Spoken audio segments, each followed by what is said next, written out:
नमस्कार दोस्तों, स्वागत है आपका हमारे और आपके अपने यूट्यूब चैनल रिया स्टडी पॉइंट में। तो फ्रेंड्स, आज के वीडियो में हम सामान्य अध्ययन जीके एंड जीएस से रिलेटेड 25 मोस्ट आईएमपी क्वेश्चनों को सॉल्व करने वाले हैं। ये क्वेश्चन सारे ही अच्छे लेवल के क्वेश्चन हैं। मैंने वही क्वेश्चन सेलेक्ट किए हैं जो कि आपके आने वाले एग्जाम के पॉइंट ऑफ व्यू से इंपॉर्टेंट रहेंगे। तो फ्रेंड्स, वीडियो में अपन तक बने रहें और वीडियो के लास्ट में आपके लिए एक चैलेंजिंग क्वेश्चन होगा जिसका आंसर आपको कमेंट बॉक्स में कमेंट करके देना होगा। तो बिना स्किप किए वीडियो को लास्ट तक जरूर देखें। और फ्रेंड्स, अगर वीडियो पसंद आता है तो प्लीज़ एक लाइक और शेयर जरूर करें वीडियो पर। तो चलिए आज के वीडियो में स्टार्ट कर लेते हैं। आज की वीडियो को फर्स्ट क्वेश्चन लेते हैं फ्रेंड्स। और फर्स्ट क्वेश्चन है हमारा, चार्ल्स कुरियर किस प्रमुख स्थान के वास्तुकार हैं। देखिए फ्रेंड्स, जितने भी क्वेश्चन मैं इस वीडियो में लेकर आया हूँ, अगर किसी का भी राइट आंसर आपको पता है तो अपने कमेंट बॉक्स में जरूर लगाएं और वीडियो के लास्ट में आप अपना स्कोर शेयर कर सकते हैं कि आपने कितने राइट आंसर्स दिए हैं। तो चार्ल्स कुरियर भारत भवन के प्रमुख वास्तुकार है, यानी जो ए ऑप्शन है यहाँ पे हमारा राइट आंसर हो जाएगा। चलिए एक एक करके हम सारे ही ऑप्शन देख लेते हैं। तो भारत भवन कहाँ पर स्थित है, यदि आपसे पूछा जाता है एग्जाम में कि भारत भवन कहाँ पर स्थित है, तो भारत भवन भोपाल में स्थित है और आपको ये याद रखना है। सेकेंड ऑप्शन देखते हैं, हमारा ऑप्शन बी है सर हर्बर्ट वेकर। तो जो सर हर्बर्ट वेकर हैं यह संसद भवन के वास्तुकार हैं और संसद भवन कहाँ है, तो संसद भवन नई दिल्ली में स्थित है। तो ये भी आपको याद रखना है। ऑप्शन सी देखते हैं, जॉब चारनोक लिखा है यहाँ पे, तो जॉब चारनोक यह कलकत्ता नगर के वास्तुकार हैं। ऑप्शन डी देखते हैं यहाँ पे, तो उस्ताद अहमद लाहौरी। तो जो उस्ताद अहमद लाहौरी है यह ताजमहल के वास्तुकार हैं और ताजमहल कहाँ पर है, तो ताजमहल आगरा में है। तो ये जितने भी वास्तुकार हैं यहाँ पे फ्रेंड्स आप याद रखेंगे, क्वेश्चन इंपॉर्टेंट है। चलिए नेक्स्ट क्वेश्चन देखते हैं। क्वेश्चन नंबर सेकंड है, निम्न में से राष्ट्रपति भवन के वास्तुकार कौन थे। तो राष्ट्रपति भवन के वास्तुकार सर एडविन लुटियस थे, यानी जो बी ऑप्शन है यहाँ पे हमारा राइट आंसर हो जाएगा। और राष्ट्रपति भवन कहाँ पर स्थित है, तो राष्ट्रपति भवन रायसीना पहाड़ी नई दिल्ली में स्थित है फ्रेंड्स। तो आप इसे याद रखेंगे। और एक क्वेश्चन और पूछा जाता है यहाँ से कि राष्ट्रपति भवन को स्वतंत्रता से पहले किस नाम से जाना जाता था। तो राष्ट्रपति भवन को स्वतंत्रता से पहले वायसराय हाउस के नाम से जाना जाता था। तो आप यहाँ से इतना याद रखेंगे। और फ्रेंड्स, अगर आपको वीडियो पसंद आता है तो वीडियो को एक बार लाइक और शेयर ज़रूर कर दिया करें। आपके एक लाइक करने से हम लोग को मोटिवेशन मिलता है फ्रेंड्स।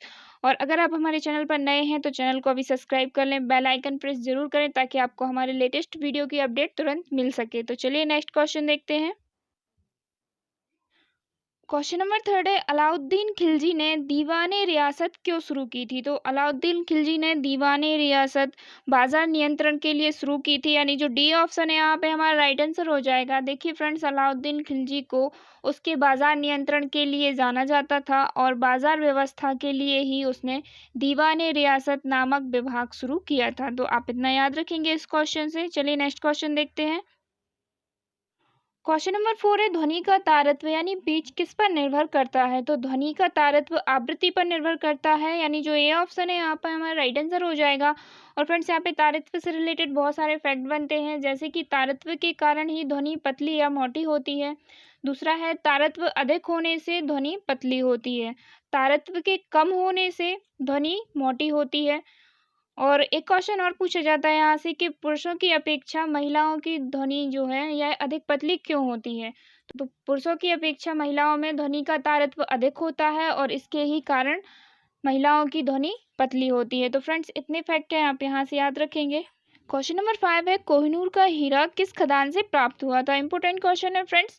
तो कोहिनूर का जो हीरा है यह गोलकुंडा से प्राप्त हुआ था, यानी जो ए ऑप्शन है यहाँ पे हमारा राइट आंसर हो जाएगा। और गोलकुंडा में एक कोल्लूर खदान है जिससे यह कोहिनूर का हीरा प्राप्त हुआ था। और यदि आपसे पूछा जाता है कि यह खदान कहाँ पर है, तो जो कोल्लूर खदान है आंध्र प्रदेश में स्थित है। तो आप इसे याद रखेंगे। और कोहिनूर हीरे से बहुत सारे फैक्ट बनते हैं फ्रेंड्स। तो चलिए हम एक एक करके देख लेते हैं।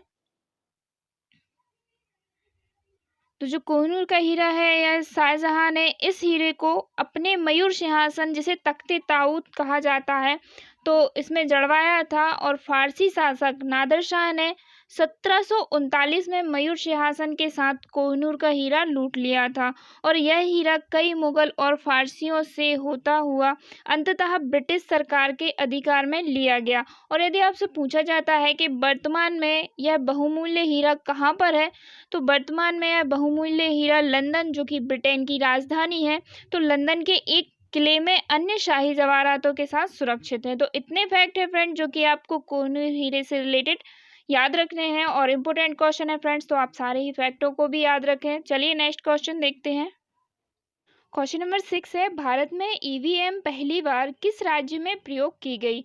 तो भारत में पहली बार ईवीएम केरल राज्य में प्रयोग की गई, यानी जो बी ऑप्शन है यहाँ पे हमारा राइट आंसर हो जाएगा। और एग्जाम में ईवीएम का फुल फॉर्म भी पूछा जा सकता है आपसे, तो ईवीएम का फुल फॉर्म है इलेक्ट्रॉनिक वोटिंग मशीन, तो आप इसे याद रखेंगे। क्वेश्चन नंबर 7 है, निम्नलिखित में कौन सा पुरस्कार के बिरला फाउंडेशन द्वारा हिंदी में श्रेष्ठ कार्य के लिए दिया जाता है?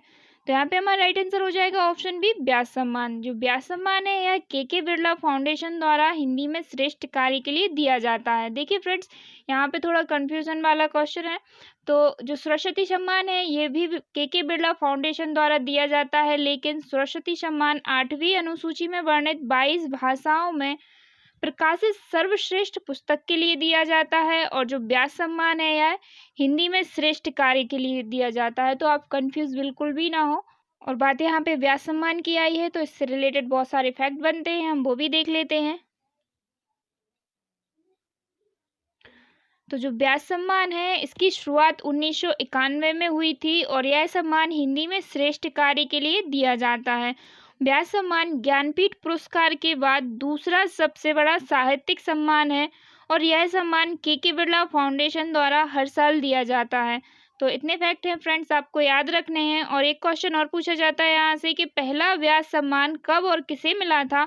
तो पहला व्यास सम्मान 1991 में राम बिलास शर्मा को मिला था। तो इतने फैक्ट हैं, आप याद रखें फ्रेंड्स, क्वेश्चन इंपोर्टेंट है।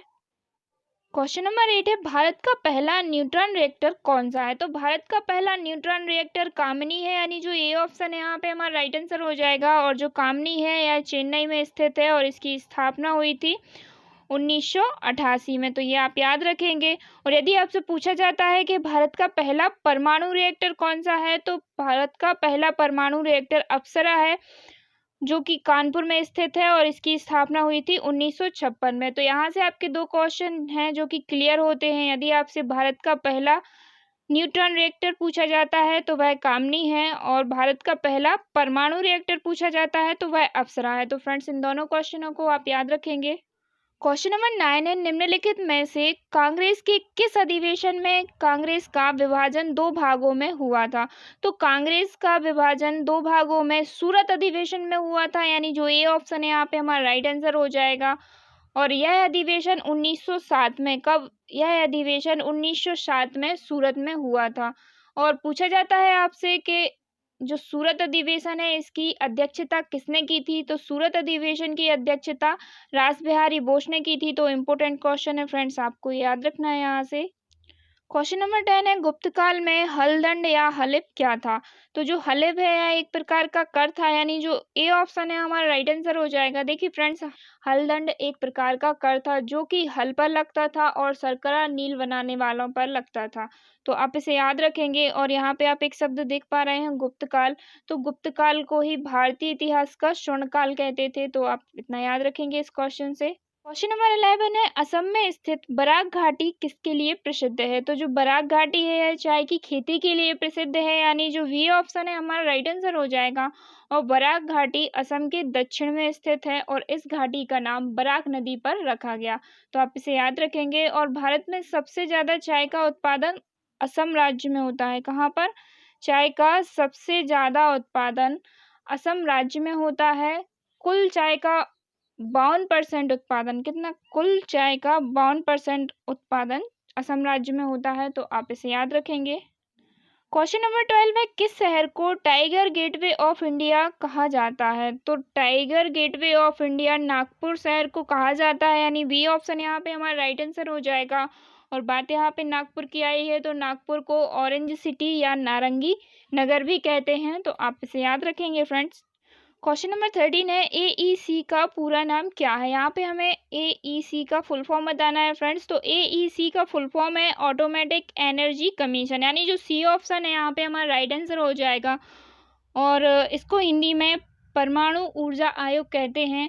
और बात करें अगर हम इसकी स्थापना की तो 1948 में इसकी स्थापना हुई थी। और यदि आपसे पूछा जाता है कि जो ऑटोमेटिक एनर्जी कमीशन है, इसके प्रथम अध्यक्ष कौन थे? तो डॉक्टर होमी जहांगीर भाभा इसके प्रथम अध्यक्ष थे। तो इतने फैक्ट हैं जो कि आपको इस क्वेश्चन से याद रखने हैं। क्वेश्चन नंबर 14 है, विश्व का सबसे बड़ा भूतापीय ऊर्जा प्लांट किस देश में स्थित है? तो विश्व का सबसे बड़ा भूतापीय ऊर्जा प्लांट अमेरिका के कैलिफोर्निया में स्थित है, यानी जो ए ऑप्शन है हमारा राइट आंसर होगा फ्रेंड्स, तो आप इसे याद रखेंगे। चलिए नेक्स्ट क्वेश्चन देखते हैं। क्वेश्चन नंबर 15 है, एशिया का प्रथम इंजीनियरिंग कॉलेज कहाँ स्थापित किया गया था? तो एशिया का प्रथम इंजीनियरिंग कॉलेज रुड़की में स्थापित किया गया था, यानी जो सी ऑप्शन है यहाँ पे हमारा राइट आंसर हो जाएगा। देखिए फ्रेंड्स, एशिया का प्रथम इंजीनियरिंग कॉलेज रुड़की है, जो उत्तराखंड में है। रुड़की कहाँ पर है? रुड़की उत्तराखंड में है, और इसे 1853 में Thomason College of Civil Engineering के नाम से स्थापित किया गया था, और वर्ष 1948 में इसका नाम बदलकर यूनिवर्सिटी ऑफ रुड़की कर दिया गया। तो आप इसे याद रखेंगे। क्वेश्चन नंबर 16 है, दाचीगम राष्ट्रीय उद्यान कहाँ है? तो दाचीगम राष्ट्रीय उद्यान जम्मू कश्मीर में है, यानी ए ऑप्शन है यहाँ पे हमारा राइट आंसर हो जाएगा। और यहाँ पे आप एक शब्द देख रहे होंगे दाचीगम, तो दाचीगम का अर्थ क्या होता है फ्रेंड्स? तो दाचीगम का अर्थ होता है 10 गांव। दाचीगम का अर्थ होता है 10 गांव, तो आप इसे याद रखेंगे। और जो दाचीगम राष्ट्रीय उद्यान है, इसकी स्थापना 1981 में की गई थी, और यहाँ पर हंगुल या कश्मीरी हिरण पाए जाते हैं फ्रेंड्स, तो आप इतना याद रखेंगे इस क्वेश्चन से।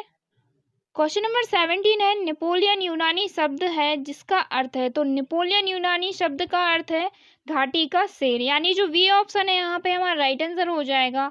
और नेपोलियन बोनापार्ट फ्रांस का एक शक्तिशाली राजनेता था। एक क्वेश्चन और पूछा जाता है यहाँ से कि भारत का नेपोलियन किसे कहा जाता है? तो भारत का नेपोलियन समुद्रगुप्त को कहा जाता है फ्रेंड्स, तो ये इम्पोर्टेंट है, आप इसे याद रखेंगे। किसे कहा जाता है? समुद्रगुप्त को। भारत का नेपोलियन समुद्रगुप्त को कहा जाता है, तो आप इसे याद रखेंगे। क्वेश्चन नंबर 18 है, निम्नलिखित में कौन सा मूंगा चट्टान का क्षेत्र नहीं है? तो मूंगा चट्टान का क्षेत्र खम्बात की खाड़ी नहीं है, यानी डी ऑप्शन जो है इस क्वेश्चन का राइट आंसर हो जाएगा। और भारत में मूंगा चट्टान की 4 जगह हैं। पहला है मन्नार की खाड़ी, दूसरा है अंडमान निकोबार द्वीप समूह, और तीसरा है कच्छ की खाड़ी, और चौथा है लक्षद्वीप। तो आप इसे याद रखेंगे फ्रेंड्स, चौथा क्या है? लक्षद्वीप है। और जो खंबात की खाड़ी है यह मूंगा चट्टान का क्षेत्र नहीं है, तो आप इतना यहाँ से याद रखें। क्वेश्चन नंबर 19 है, पहले भाषा आयोग के अध्यक्ष कौन थे? तो पहले भाषा आयोग के अध्यक्ष वीजी खैर थे, यानी जो बी ऑप्शन है यहाँ पे हमारा राइट आंसर हो जाएगा। और पहला भाषा आयोग 1955 में, कब? पहला भाषा आयोग 1955 में बनाया गया, और इसके अध्यक्ष वीजी खैर थे। तो इस क्वेश्चन से आप इसको याद रखेंगे फ्रेंड्स। क्वेश्चन नंबर 20 है, सिंधु घाटी सभ्यता में कौन सी जगह पर उत्तम जल निकास प्रणाली की व्यवस्था थी? तो उत्तम जल निकास प्रणाली की व्यवस्था धौलावीरा में थी, यानी जो ए ऑप्शन है यहाँ पे हमारा राइट आंसर हो जाएगा। और जो धौलावीरा है यह गुजरात के कच्छ जिले में है, तो आप इसे याद रखेंगे। और यहाँ से 4 प्रमुख साक्ष्य प्राप्त हुए हैं, वो यहाँ पे हम एक एक करके देख लेते हैं। तो जो धौलावीरा है यहाँ से प्रमुख 4 साक्ष्य प्राप्त हुए हैं। पहला है एक अनूठी जल निकास प्रणाली, दूसरा है एक बड़ा स्नानागार, तीसरा है सबसे बड़ा हड़प्पा सभ्यता का शिलालेख, और चौथा है स्टेडियम। तो फ्रेंड्स इन सभी को आप याद रखेंगे, क्वेश्चन इंपॉर्टेंट है। क्वेश्चन नंबर 21 है, प्रधानमंत्री की नियुक्ति कौन करता है? तो प्रधानमंत्री की नियुक्ति राष्ट्रपति करता है, तो आप इसे याद रखेंगे। देखिए फ्रेंड्स, अनुच्छेद 75 कितना? अनुच्छेद 75 के तहत भारत का एक प्रधानमंत्री होगा जिसकी नियुक्ति राष्ट्रपति करेगा फ्रेंड्स, तो आप इसे याद रखें। क्वेश्चन नंबर 22 है, किस देश को लैंड ऑफ फ्लाइंग फिश के नाम से जाना जाता है? तो लैंड ऑफ फ्लाइंग फिश के नाम से बारबाडोस देश को जाना जाता है, यानी जो वी ऑप्शन है यहाँ पे हमारा राइट आंसर हो जाएगा। और जो बारबाडोस देश है यह उत्तरी अमेरिका में स्थित है, तो आप इसे याद रखेंगे। देखिए फ्रेंड्स, इस देश में फ्लाइंग फिश नामक मछली बहुत अधिक मात्रा में पाई जाती हैं, और इसी कारण इसे लैंड ऑफ फ्लाइंग फिश कहा जाता है। और जो यह मछली है यह बारबाडोस देश की राष्ट्रीय प्रतीक चिन्ह भी है, तो फ्रेंड्स आप इसे याद रखेंगे। क्वेश्चन नंबर 23 है, पूर्ण सूर्य ग्रहण में सूर्य का कौन सा भाग दिखाई देता है? तो पूर्ण सूर्य ग्रहण में सूर्य का जो क्रीट भाग है यह दिखाई देता है, यानी जो ए ऑप्शन है यहाँ पे हमारा राइट आंसर हो जाएगा। और जो क्रीट है इसे इंग्लिश में कोरोना कहा जाता है, तो आप इसे याद रखेंगे फ्रेंड्स। क्वेश्चन नंबर 24 है, कौन सा विटामिन कैंसर के उपचार में प्रयोग होता है? तो जो विटामिन बी है यह कैंसर के उपचार में प्रयोग होता है, यानी जो सी ऑप्शन है हमारा राइट आंसर हो जाएगा। लेकिन जो विटामिन ए है, कौन सा विटामिन ए है, इसे एंटी कैंसर विटामिन कहा जाता है। तो आप कंफ्यूज बिल्कुल भी ना हो। यदि बात आए कि कौन सा विटामिन है जो कैंसर के उपचार में प्रयोग होता है, तो विटामिन बी है जो कैंसर के उपचार में प्रयोग होता है। लेकिन विटामिन ए को एंटी कैंसर विटामिन कहा जाता है। तो फ्रेंड्स आप कंफ्यूज ना हो, इस क्वेश्चन को ध्यान से देखें। तो फ्रेंड्स यहाँ पे हमारे 25 क्वेश्चन जो हैं कंप्लीट होते हैं और ये वीडियो का लास्ट क्वेश्चन है जो कि आपके लिए चैलेंजिंग क्वेश्चन होगा। तो आज का आपका चैलेंजिंग क्वेश्चन है, भारत का सबसे ऊंचा बांध, टहरी बांध किस नदी पर स्थित है? फ्रेंड्स आपके सामने 4 ऑप्शन है, इसका जो भी राइट आंसर है आप अपने कमेंट बॉक्स में लगाएं। और यदि इससे रिलेटेड कोई डिटेल है आपके पास तो वो भी आप लिख सकते हैं कमेंट बॉक्स में। वीडियो देखने के लिए थैंक यू फ्रेंड्स। आपको वीडियो कैसा लगा आप कमेंट बॉक्स में कमेंट करके बता सकते हैं। अगर आपको वीडियो पसंद आया है तो वीडियो को ढेर सारा लाइक करें, अपने स्टडी ग्रुप और फ्रेंड्स के साथ वीडियो को ज़्यादा से ज़्यादा शेयर करें। अगर आप हमारे चैनल पर नए हैं तो चैनल को अभी सब्सक्राइब कर लें, बेल आइकन प्रेस जरूर करें ताकि आपको हमारे न्यू वीडियो की अपडेट तुरंत मिल सके। और आप इसी तरह के और वीडियो देखना चाहते हैं तो आप प्लेलिस्ट पे जाके विजिट कर सकते हैं फ्रेंड्स। और चैनल को ज़्यादा से ज़्यादा सपोर्ट कीजिए। आप जितने ज़्यादा सपोर्ट करेंगे उतने ही अच्छी वीडियो आप और पा सकेंगे। तो चलिए फ्रेंड्स, जल्दी मिलते हैं नेक्स्ट वीडियो में न्यू टॉपिक के साथ। जय हिंद।